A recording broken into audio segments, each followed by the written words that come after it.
जेके media देख रहे हैं आप और मैं हूं आपके साथ आशीष शर्मा। सबसे पहले जेके मीडिया के दर्शकों को आशीष शर्मा की तरफ से कटरा से जय माता दी।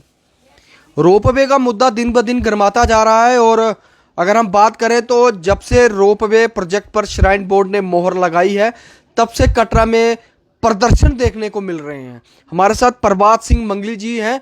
प्रभात सिंह जी, सबसे पहले आपको जय माता दी। जय माता दी। जो भी मुझे जेके मीडिया के माध्यम से देख रहे हैं, मैं सबको जय माता दी कहूँगा और यही कहूँगा कि माता रानी का आशीर्वाद आप सब पे बना रहे, आप दिन दूनी रात चौगुनी तरक्की करें। प्रभात सिंह जी, रोपवे का मुद्दा दिन ब दिन गर्माता ही जा रहा है। प्रोटेस्ट भी हुए, सब कुछ हुआ। क्या लगता है आपको, रोपवे रुकेगा? देखें, रोपवे जो है ये श्राइन बोर्ड को रोकना ही पड़ेगा, क्योंकि आज आपने देखा है कि पूरे 3 साल से ये रोपवे का जो मसला चल रहा है, आज ये मसला पूरे देश में फैल चुका है और पूरे देश में पता है कि श्राइन बोर्ड गलत काम कर रहा है और गलत नीति अपना रहा है। ये जो रोपवे लगता है, मैं आपको यही कहूँगा, जो भी मुझे देख रहे हैं और मैं सभी यात्रियों को यही कहूँगा कि ये हिंदू आस्था के साथ खिलवाड़ हो रहा है।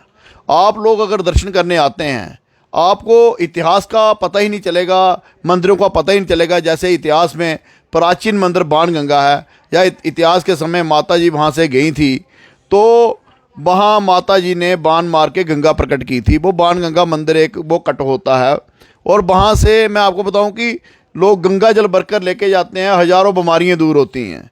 उसके बाद प्राचीन मंदिर चन्नपाद का आता है, या जब इतिहास में भैरव बाबा जी ने माता का पीछा किया था, माता ही वहाँ रुक कर मुड़कर पीछे देखा था कि भैरव बाबा पीछे आ रहे हैं या नहीं आ रहे हैं।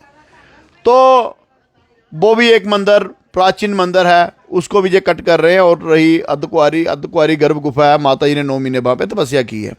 मैं सब यात्रियों को बताना चाहता हूँ, ये हिंदू आस्था के साथ खिलवाड़ कर रहे हैं और मैं श्राइन बोर्ड को खुलेआम चेतावनी देना चाहता हूँ कि हमारी ये आपकी लास्ट की लड़ाई है। लास्ट लड़ाई इसलिए बोल रहा हूँ क्योंकि हम बारीदार हैं। 86 में आपने टेक ओवर किया था और हमारे बुजुर्गों को वहाँ से निकाला था। तो मैं यात्रियों को यही बताना चाहता हूँ कि यात्रा चलाने में हमारे बुजुर्गों का हाथ है। हम पुजारी लोग हैं, यहाँ पूजा करते थे और हमारे समय में 86 से पहले हमारे समय यात्रियों को काफ़ी समय अंदर दर्शन करने को मिलता था और माता रानी का पूरा आशीर्वाद मिलता था। आज आप देखें, ये रोप बेज लगा के क्या साबित करना चाहते हैं। ऊपर 2 साल पहले 14 लोग मर गए वहाँ पे। आए दिन कोई ना कोई हादसा हो रहा है। इनके पास वहाँ रुकने की अकोमोडेशन है नहीं, व्यवस्था नहीं है, कोई भी व्यवस्था इनके पास नहीं है। सर्दियों में आप देखो, यात्री बच्चे चिल्ला रहे होते हैं और ये कहते हैं कि वहाँ पे रोपवे पे यात्रा लेके जानी है, गंडोले लगाने हैं। वहाँ ये 30,000 रोज़ की यात्रा लेके जाएंगे और एवरेज यहाँ पे 27,000 यात्रा की है। तो मैं सीधे श्राइन बोर्ड को बताना चाहता हूँ, ये जो आप ये गंद डाल रहे हो, ये हम नहीं डलने देंगे और ना ये हिंदू आस्था के साथ खिलवाड़ नहीं होने देंगे। जो इतिहास है, आपने अपनी श्राइन बोर्ड अपनी बुक्स में मेंशन किया है, तो आप क्या साबित करना चाहते हैं? तो ये मैं यही कहूँगा आपके माध्यम से, ये रोपवे नहीं लगने देंगे हम।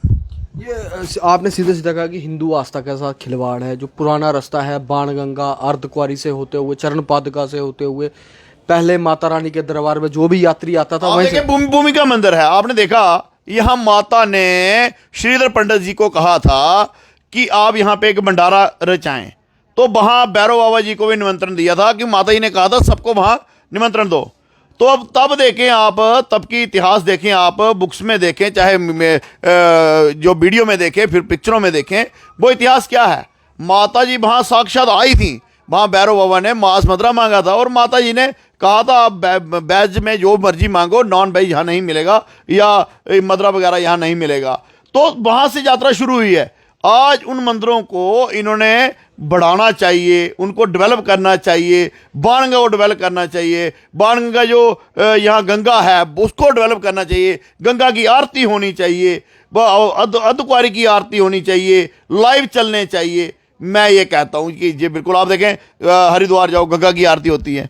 यहाँ इतनी यात्रा आ रही है, हज़ारों के तादाद में यात्रा, यहाँ गंगा आरती नहीं। हम लोगों ने शुरुआत भी की, श्राइन बोर्ड को अपील भी की, लेकिन आज तक कुछ नहीं। सिर्फ जंगल फाड़ के, ये जंगल इतने लहूलुहान कर दिए हैं कि आए दिन लैंडस्लाइड हो रही हैं, आए दिन लोग मर रहे हैं। आप पीछे देखें, अभी भी एक वहाँ हादसा हुआ हिमकोटी में, वहाँ पे जब लोग मर गए, वहाँ का जो जेई था वो भी जाकर कोई 150 फुट नीचे से मिला, उसको भी लगी थी। कहने का मतलब है, यहाँ आए दिन कुछ ना कुछ हादसे हो रहे हैं। और ये मैं कह रहा हूँ कि माता को डिस्टर्ब मत करो, माता जो तरीके से यहाँ पे तपस्या कर रही हैं, माता रानी को तपस्या करने दो। और श्राइन बोर्ड को मैं ये कह रहा हूँ कि बिल्कुल डिस्टर्ब मत करो, नहीं तो ऐसी प्रलय आएगी, श्राइन बोर्ड का नामो निशान ही खत्म हो जाएगा। धन्यवाद मंगली। जय माता दी। ये थे हमारे साथ प्रभात सिंह जी, जो काफ़ी देर से रोपवे के बिल्कुल खिलाफ है और काफ़ी इनके इंटरव्यू सोशल मीडिया पर भी चलते रहते हैं और बिल्कुल ये रोपवे के खिलाफ है। हम भी रोपवे के खिलाफ है। क्या आप रोपवे के खिलाफ हैं? अगर हैं तो कटरा के लोगों के साथ शाना बिशाना चले, क्योंकि अगर रोपवे लगता है तो इससे सिर्फ कटरा इफेक्ट नहीं होता है, इससे 70% जो लोग हैं, हमारा जम्मू कश्मीर जो है वो इफेक्ट होता है। क्योंकि अगर हम बात करें किसी भी व्यापार की तो कटरा में कुछ नहीं मिलता, सभी सामान कभी दिल्ली से, चंडीगढ़ से और जम्मू से आता है। उन लोगों को भी इससे काफ़ी फ़र्क पड़ा है, फ़र्क पड़ेगा। और आप कटरा वालों के साथ शाना बिशाना चले और इस रोपवे मुहिम में हम आपके साथ हैं, आप भी हमारा साथ दीजिए। देखते रहें जेके मीडिया। मैं आशीष शर्मा, कटरा से।